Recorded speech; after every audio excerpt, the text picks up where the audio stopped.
नमस्कार, स्वागत है आप सबका दिन भर की तमाम बड़ी और अहम खबरों के साथ। मैं हूं कवीन सचान। शुरुआत हेडलाइन से। उपराष्ट्रपति चुनाव के लिए गोपाल कृष्ण गांधी विपक्ष के उम्मीदवार। 18 दलों की बैठक में फैसला, सोनिया गांधी ने किया ऐलान।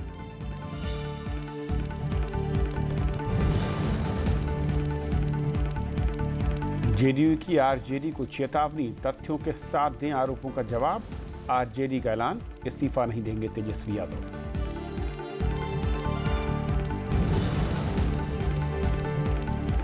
नागालैंड के राज्यपाल का मुख्यमंत्री को निर्देश, शनिवार तक साबित करें बहुमत। जेलियांग के दावे से सियासी संकट।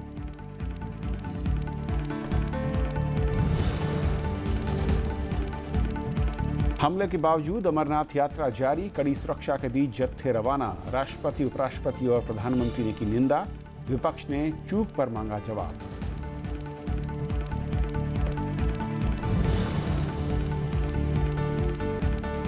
पशु व्यापार पर केंद्र की सूचना पर सुप्रीम कोर्ट की रोक, मद्रास हाई कोर्ट का स्टे देश भर में लागू। नियमों में बदलाव के लिए केंद्र हुआ राजी। और आइए देखते हैं पहली खबर।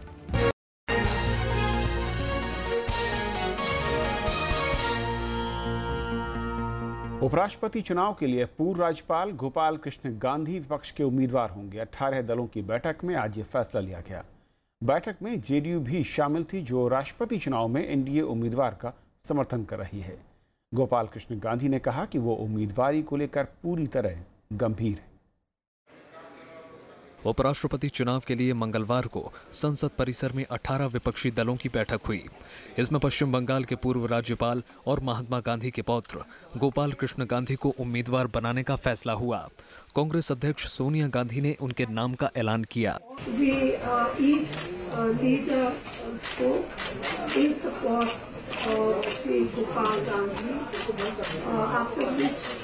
Some of our colleagues, leaders spoke to him on the telephone. He asked for 10-15 minutes to consider, after which again he was called on the phone and he agreed to be the candidate for presidency, vice presidency of India. बैठक में कांग्रेस के अलावा वाम दल, Samajwadi party, BSP, TMC, RJD, NCP, DMK और JDU समेत कई और दलों के नेता मौजूद थे। हालांकि जेडीयू अध्यक्ष नीतीश कुमार बैठक में शामिल नहीं हुए। बैठक के दौरान कांग्रेस महासचिव गुलाम नबी आजाद, सीपीएम महासचिव सीताराम येचुरी और टीएमसी नेता डेरेक ओब्रायन ने उनसे बात की। Everybody has endorsed the name, so it is not about A party, B party. Please, it is united opposition party candidate. उपराष्ट्रपति चुनाव के लिए मतदान 5 अगस्त को होगा। 18 जुलाई तक नामांकन दाखिल किए जा सकते हैं। 21 जुलाई तक नाम वापस लिए जा सकेंगे। राज्यसभा के महासचिव शमशेर के शरीफ चुनाव के लिए निर्वाचन अधिकारी हैं। विशाल दहिया, राज्यसभा टीवी। और इस बीच बीजेपी नेता और केंद्रीय सूचना और प्रसारण मंत्री एम वेंकैया नायडू ने उपराष्ट्रपति चुनाव में आम राय पर जोर दिया है। लोकसभा और राज्यसभा मिला के एनडीए के पास बहुमत है, इसलिए मेरे ख्याल से, और वो ऐसा पद है राज्यसभा चेयरमैन, सब लोग मिलकर सर्वसम्मति से चयन करें तो अच्छा होगा। और इस मसले पर और बातचीत करने के लिए स्टूडियो हमारे साथ खास मेहमान वरिष्ठ पत्रकार नीरजा चौधरी हैं। नीरजा, स्वागत है आपका। नीरजा, आम राय से विपक्ष ने तो चुन लिया, लेकिन वेंकैया नायडू साहब ने जो बयान दिया है, ये क्या इशारा कर रहा है? वो कह रहे हैं कि सर्वसम्मत से, आम राय से होना चाहिए। देखिए, अगर ऐसा था तो रूलिंग पार्टी को पहले इनिशिएटिव लेना चाहिए था कि आम राय से किया जाए। और ये तो ऐसा पद है कि इसमें आराम से हो सकता था आम राय से, और ऐसा कैंडिडेट पे हो सकती थी हामी जो कि सबको एक्सेप्टेबल होता। अब जबकि विपक्ष ने एक ऐसा कैंडिडेट दे दिया है जो कि बहुत अच्छा नाम है, गोपाल कृष्ण गांधी का नाम बहुत ही अच्छा नाम है। मेरे ख्याल इनसे बेहतर कोई हो नहीं सकता आज के संदर्भ में। बहुत उनका अनुभव है, डिप्लोमेट रहे हैं, गवर्नर रहे हैं, मिस्टर वेंकट रामन जो हमारे प्रेसिडेंट थे उनके साथ सेक्रेटरी रहे हुए हैं एडमिनिस्ट्रेशन का। इनसाइडर का व्यू है और एक बहुत ही, जो मैं मानती हूँ, उन वैल्यूज़ को वो सपोर्ट करते हैं जिससे हमारा आधुनिक भारत, मॉडर्न भारत बना है। तो और अगर 18 पार्टियां इसका समर्थन करें, हालांकि सबको इंतजार है कि नीतीश कुमार क्या करने जा रहे हैं, और इनकी चॉइस भी इसीलिए की गई है, मैं मानती हूँ कि नीतीश कुमार वापस ऑपोजिशन फोल्ड में आ जाए। लेकिन अगर सरकार की तरफ से इस समय, जबकि विपक्ष ने इनिशिएटिव लिया इस बार पहली बार, प्रेसिडेंट को लेके रूलिंग पार्टी ने लिया था रामनाथ कोविंद के नाम से, तो अब मिस्टर वेंकैया नायडू किस तरफ इशारा कर रहे हैं कि आप इनको छोड़ दीजिए, दोबारा से पहल हो, आपने पहल नहीं की है। तो मुझे समझ में नहीं आया कि उनका मकसद इस समय क्या है। उनके लिए एक हो सकता रीथिंक हो सकता उनके दिमाग में एक कैंडिडेट था, लेकिन गोपाल कृष्ण गांधी की कैंडिडेचर के बाद क्या वो भी अपना ओपिनियन रिवाइज करेंगे, उस कद का शख्स देंगे, पार्टी आदमी नहीं देंगे। नाम तय कर रखा होगा, आप कह रही हैं कि उसको अब बदलने की कवायद भी हो सकती है। हो सकती है क्योंकि या हार्डकोर पार्टी के शख्स को लाएंगे, हार्डकोर आरएसएस के शख्स को लाएंगे, या फिर कोई ऐसा गोपाल कृष्ण गांधी जैसा ही जो उनको टक्कर दे सके, उस तरह की शख्सियत को वो चूज करेंगे। तो अब उनके सामने भी एक सवाल आ गया है। एक बात तय है कि विपक्ष के उम्मीदवार के बाद जो भी अब कैंडिडेट सत्ता पक्ष की ओर से आएगा, और आप कहें कि कम से कम वो स्टेचर का होगा जहां पर गोपाल कृष्ण गांधी खड़े हुए हैं, होना चाहिए। यानी दबाव अब सत्ता पक्ष पर है इस वक्त इनिशिएटिव लिया है। और जैसा मैंने कहा, एक सवाल जो अभी थोड़ा बना हुआ है, हालांकि शरद यादव जेडीयू से थे उस मीटिंग में, नीतीश कुमार द्वारा भेजे गए थे, लेकिन फिर भी क्या नीतीश कुमार का क्या रवैया रहेगा, ये बहुत बड़ा सवाल है जिसका जवाब सबको चाहिए अभी। क्या नीतीश कुमार मतलब इस चुनाव में, क्योंकि बहुमत सत्ता पक्ष के साथ है, ये विपक्ष भी मानता है, लेकिन विपक्ष की एकता के लिहाज से कहते हैं कि चुनाव बेहद अहम हो रहा है 2019 को देखते हुए। ऐसे में नीतीश कुमार जब ये कहते हैं कि अगर बड़ा कैंडिडेचर है और एक बड़े परिप्रेक्ष्य में सामने आनी चाहिए एकता जो है, और कांग्रेस को लीड करना चाहिए, तो अभी भी सवाल खड़े हुए हैं शायद उसे देखते हुए इस तरह के कैंडिडेट को कांग्रेस आगे लाई है। देखिए, खड़े नहीं होने चाहिए, क्योंकि प्रेसिडेंट का जॉइंट कैंडिडेट के नाम के लिए नीतीश कुमार ने गोपाल कृष्ण गांधी का नाम सुझाया था। उस समय बाकी सब पार्टियों ने, लेफ्ट ने हाँ कर दी, एनसीपी ने हाँ कर दी, टीएमसी ने हाँ कर दी, सबने हाँ कर दी थी, कांग्रेस चुप्पी साधे रही थी। उसमें कहा कि हम बाद में डिसाइड करेंगे, और सत्ता पक्ष ने इनिशिएटिव ले लिया रामनाथ कोविंद का, और नीतीश कुमार ने अपना समर्थन उनको दे दिया। तो अगर ओरिजिनल कैंडिडेट प्रेसिडेंटशिप के लिए गोपाल कृष्ण गांधी थे नीतीश कुमार के, तो क्या वाइस प्रेसिडेंट के लिए वो नहीं सपोर्ट करेंगे? ये बहुत अटपटा होगा अगर नहीं होता। लेकिन फिर भी जैसा मैंने कहा, सबको इंतजार है। और एक अगर ये हो जाता है, जैसा आपने कहा, जो डिविजन्स हैं ऑपोजिशन के अंदर जो कि सामने आई थी प्रेसिडेंट कैंडिडेट को लेके, वो शायद नहीं आएंगी, एक यूनाइटेड चेहरा दिखेगा। लेकिन ये जहाँ तक 2019 का सवाल है जिसका आप जिक्र कर रहे थे, उसके लिए तो बहुत ही पहला, ये जीतने वाले तो है नहीं क्योंकि नंबर्स तो दूसरी साइड में है, लेकिन एक स्ट्रैटेजी के तौर में ये पहला कदम होगा इकट्ठे चलने का। और मुझे लगता है गोपाल कृष्ण गांधी और विकल्प की जो नैरेटिव की बात नीतीश कुमार बार बार करते हैं, अगर नरेंद्र मोदी को टेक ऑन करना है तो एक नैरेटिव, एक विकल्प का एजेंडा सामने लाना पड़ेगा देश के, उसमें मुझे लगता है बहुत रोल प्ले कर सकते हैं। क्योंकि कुछ लोग आज जैसी नाम की घोषणा हुई सोशल साइट्स पर मैं देख रहा था कि गोपाल कृष्ण गांधी को लेकर लोग यहाँ तक कहने लगे कि अगर वो चुनाव नहीं जीतते हैं उपराष्ट्रपति पद का, तो कम से कम 2019 में एक बड़े चेहरे के तौर पर, विपक्ष के चेहरे के तौर पर आ सकते हैं। ये भी एक बहुत ही इंटरेस्टिंग डेवलपमेंट होगी। ऐसा हो सकता है, ज़रूर हो सकता है, क्योंकि बिल्कुल ही अलग से एक चीज़ होगी अगर सामने आएगी जो अभी तक नहीं आई। और दूसरी है, अभी तक कांग्रेस, नेहरू गांधी परिवार हटे हैं, कहीं भी रिमोटली भी लड़ाई गांधी वर्सेस नेहरू गांधी ना हो देश में। ये जो तो महात्मा गांधी की फैमिली से कोई भी आगे इस तरह से रोल प्ले करने नहीं आया, नेहरू गांधी फैमिली से ही लीडरशिप आई है।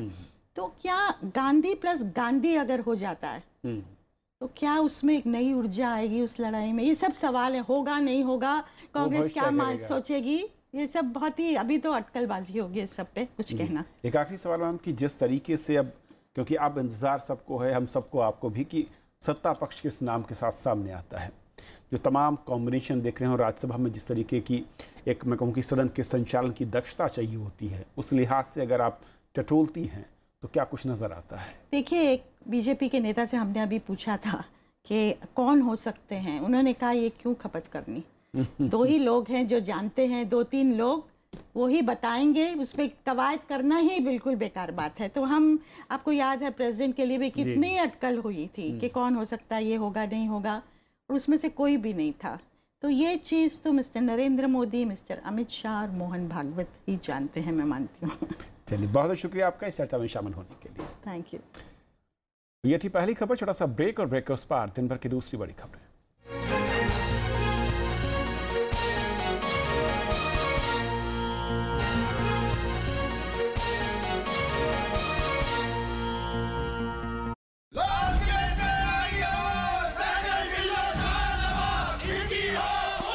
झांझुआ राजपूत घराने से हूँ और मेरे खानदान की रगों में हमेशा ही फौजी खून रहा है। उस वक्त मैं हिंदुस्तान को एक अंग्रेज की नजर से देखता था। अंग्रेजों का नमक खाया हमने, उसे खारिज कर दूं मैं? लेकिन जब नजर साफ हुई तो मेरी समझ में आ गया, आजादी के लिए लड़ने वाली अगर कोई फौज है तो उसका नाम है आजाद हिंद फौज। खानदान दी पग तार तार करके हुण रिश्ते गिना रहे हो। You are charged with Indian Army Act Section 41, waging war against the king. कसमें खाई थी कि अंग्रेजों के खिलाफ लड़ेंगे, चाहे खुद की जान क्यों नहीं चली जाए। अंग्रेजों के खिलाफ हम तीनों साथ लड़े हैं, मुकदमा भी साथ ही लड़ेंगे।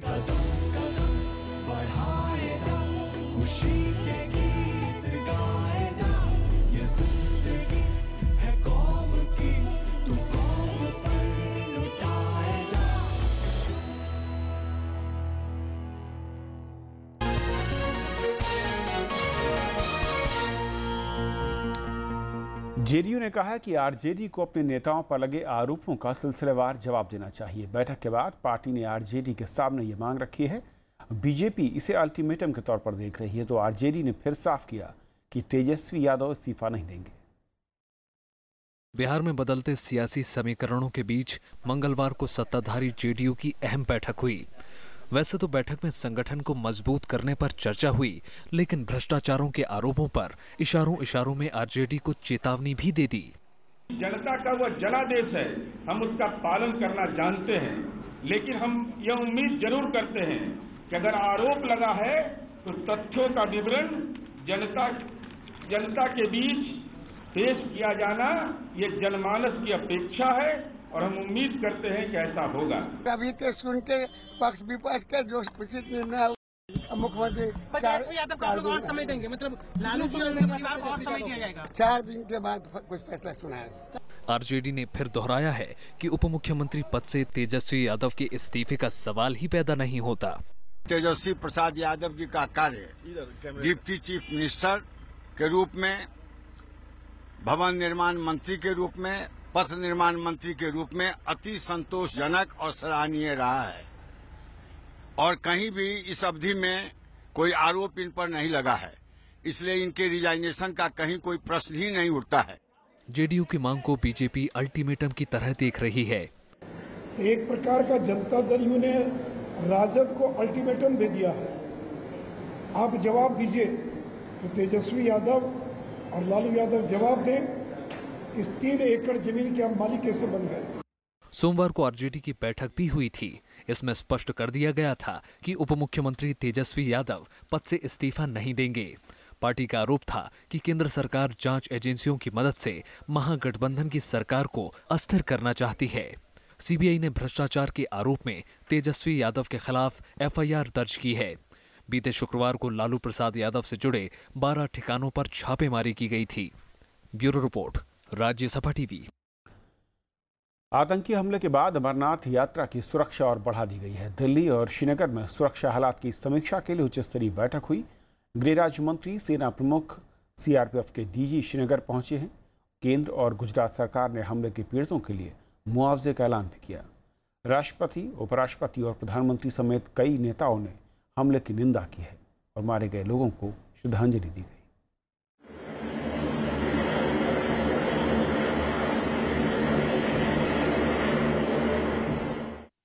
अमरनाथ यात्रा पर हुए आतंकी हमले में मारे गए लोगों के शव मंगलवार को विशेष विमान से उनके गृह राज्य गुजरात लाए गए। सूरत में मुख्यमंत्री विजय रूपानी ने हमले में मारे गए लोगों को श्रद्धांजलि दी और घायलों से मुलाकात की। उन्होंने हमले की निंदा करते हुए मुआवजे का ऐलान किया। 10 लाख रुपया गवर्नमेंट ऑफ गुजरात उनको देंगी और जो इंजर्ड हुए हैं उनको 2-2 लाख रुपया का सहायता करेंगे। और मैं बस ड्राइवर को बहुत मैं धन्यवाद देता हूं। श्रीनगर में राज्यपाल NN वोहरा, मुख्यमंत्री महबूबा मुफ्ती और उप मुख्यमंत्री निर्मल सिंह ने हवाई अड्डे पर मृतकों को श्रद्धांजलि दी। उन्होंने घटना को कश्मीरियों के लिए धब्बा बताया। मुख्यमंत्री ने कहा कि आतंकियों के खिलाफ कड़ी कार्रवाई की जाएगी। महबूबा मुफ्ती ने हालात की समीक्षा के लिए मंत्रिमंडल की आपात बैठक की। मैं समझती हूँ कि इससे बड़ा सानिया कोई हो नहीं सकता। मेरे पास अल्फाज नहीं इसको कंडेम करने के लिए, और मैं उम्मीद करती हूँ हमारे सिक्योरिटी फोर्सेस और पुलिस के लोग जो भी इसमें मुलव्वस होंगे उनको जल्द अज जल्द पकड़ के उनको कड़ी से कड़ी सजा देंगे। दिल्ली में गृह मंत्री राजनाथ सिंह के आवास पर उच्च स्तरीय बैठक हुई। इसमें राष्ट्रीय सुरक्षा सलाहकार अजीत डोभाल, खुफिया एजेंसियों और अर्धसैनिक बलों के आला अधिकारी शामिल हुए। इसमें जम्मू कश्मीर के हालात, अमरनाथ यात्रा की सुरक्षा बढ़ाने और आतंकियों के खिलाफ कार्रवाई पर चर्चा हुई। गृह मंत्री राजनाथ सिंह ने इस कायराना हमले की निंदा की है। घटना बहुत ही दुर्भाग्यपूर्ण थी, दुखद रही है, लेकिन मैं अभिनंदन करना चाहता हूं, सैल्यूट करना चाहता हूं अपने कश्मीर के बहनों भाइयों का कि कश्मीर के समाज के हर सेक्शन ने अमरनाथ तीर्थ यात्रियों के ऊपर जो कायराना हमला हुआ है उसको कंडेम किया है। बैठक के बाद राष्ट्रीय सुरक्षा सलाहकार अजीत डोभाल ने प्रधानमंत्री नरेंद्र मोदी से मुलाकात की। उन्होंने कश्मीर के हालात और अमरनाथ यात्रा की सुरक्षा को लेकर उठाए जा रहे कदमों की जानकारी दी। गृह राज्य मंत्री हंसराज अहीर जम्मू कश्मीर पहुंच गए हैं। वहां वो राज्य सरकार और सुरक्षा बलों के अधिकारियों से मुलाकात कर रहे हैं। इसके अलावा सेना प्रमुख जनरल बिपिन रावत और CRPF के DG भी श्रीनगर में हैं। All this is a matter of investigation.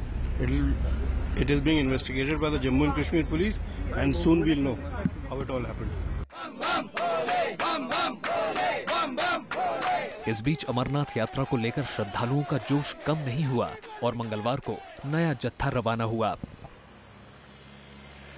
जितना भी लोग मिले यहाँ सबको बोल रही थी, जोरदार से गए हैं लोग। बोले भारत माता की जय।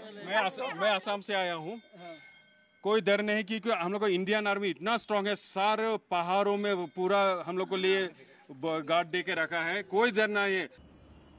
आतंकियों ने अनंतनाग के खानबल इलाके में सोमवार रात अमरनाथ यात्रा पर गई बस को निशाना बनाया। अंधाधुंध फायरिंग में 7 लोगों की जान चली गई और कई लोग घायल हो गए। नवविक्रम सिंह के साथ bureau report, Rajya Sabha TV.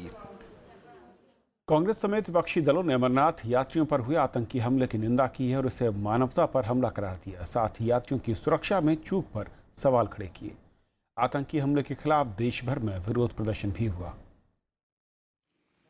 Delhi में 18 विपक्षी दलों की बैठक में अमरनाथ यात्रा पर हुए आतंकी हमले में पीड़ितों से गहरी संवेदना जताई गई और मारे गए लोगों को मौन रखकर श्रद्धांजलि दी गई। बैठक में हमले के खिलाफ प्रस्ताव पारित कर इसे मानवता और भारत की विविधता पर हमला बताया गया। विपक्ष का कहना है कि खुफिया सूचना होने के बावजूद आतंकी हमला रोकने में नाकाम सरकार को आत्ममंथन करना चाहिए। कांग्रेस उपाध्यक्ष राहुल गांधी ने ट्वीट किया कि यह सुरक्षा में गंभीर और अस्वीकार खामी है और इसकी जिम्मेदारी प्रधानमंत्री को लेनी चाहिए। The government of India needs to introspect as to why, despite advanced intelligence inputs, was there a failure to prevent this attack. Despite very good intelligence inputs, why was precautionary measures not taken? And the guilty, whoever it is, must be identified and brought to book. And now future security must be beefed up so that such things cannot repeat. National conference के अध्यक्ष फारूक अब्दुल्ला की appeal है कि भारी संख्या में अमरनाथ तीर्थयात्री कश्मीर आकर आतंकियों के मंसूबे को नाकाम करें। I appeal to everyone in my nation, please come in large numbers so that you can defeat these elements who want to destroy our nation. देश भर में अमरनाथ यात्रियों पर हुए आतंकी हमले को लेकर लोगों में गुस्सा दिखाई दिया। जम्मू, अहमदाबाद, वाराणसी समेत कई जगहों पर लोगों ने घटना के विरोध में प्रदर्शन किया। सारा जम्मू कश्मीर एक आवाज से कह रहा है कि हम किसी किस्म का तशद्दुद जो है, वायलेंस जो है, मासूम लोगों का कत्ल जो है, वो हम एक्सेप्ट नहीं करेंगे। ठीक नहीं हुआ। अमेरिका, जर्मनी, श्रीलंका, बांग्लादेश और नेपाल समेत दुनिया के कई देशों ने अमरनाथ यात्रियों पर हुए आतंकी हमले की निंदा की है। इस बीच आतंकी हमले के बाद अमरनाथ यात्रा समेत देश भर में चल रही कांवड़ यात्रा की सुरक्षा बढ़ा दी गई है। आतंकियों का अमरनाथ यात्रियों पर हमला सिर्फ एक वर्ग विशेष पर हमला नहीं, बल्कि कश्मीर की अर्थव्यवस्था पर भी चोट है। अगर यात्रियों की संख्या में कमी आती है तो कई कश्मीरियों के सामने रोजी रोटी का संकट खड़ा हो सकता है। कैमरामैन सरोज दास के साथ नवविक्रम सिंह, राज्यसभा टीवी, श्रीनगर। नागालैंड में मुख्यमंत्री शुजाली जिलिसु को 15 जुलाई तक विधानसभा में अपना विश्वास मत साबित करना होगा। सियासी संकट के बीच राज्यपाल पीबी आचार्य ने आज मुख्यमंत्री को ये निर्देश दिया। इधर मुख्यमंत्री ने विधानसभा उपचुनाव के लिए नामांकन दाखिल किया। ये सीट उनके बेटे के इस्तीफे के बाद खाली हुई है। राज्य में सियासी संकट उस वक्त खड़ा हो गया जब पूर्व मुख्यमंत्री TR जेलियांग ने नई सरकार बनाने का दावा पेश किया। उन्होंने रविवार रात राज्यपाल को 41 विधायकों के समर्थन का पत्र भी सौंपा था।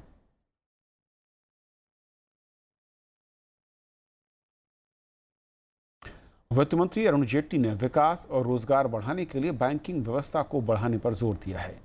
उन्होंने कहा कि बैंकों को असंगठित क्षेत्र तक पहुंच बढ़ानी चाहिए।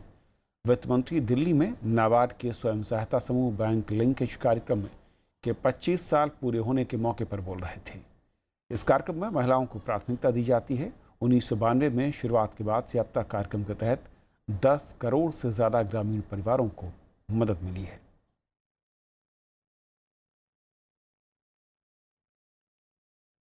जो अव्यवस्थित इस प्रकार के क्षेत्र में लोग अपने लिए काम ढूंढते हैं, उसकी संख्या जो ऑर्गेनाइज्ड सेक्टर में है उसकी तुलना में कहीं ज्यादा है। और इसलिए बैंकिंग व्यवस्था के साधन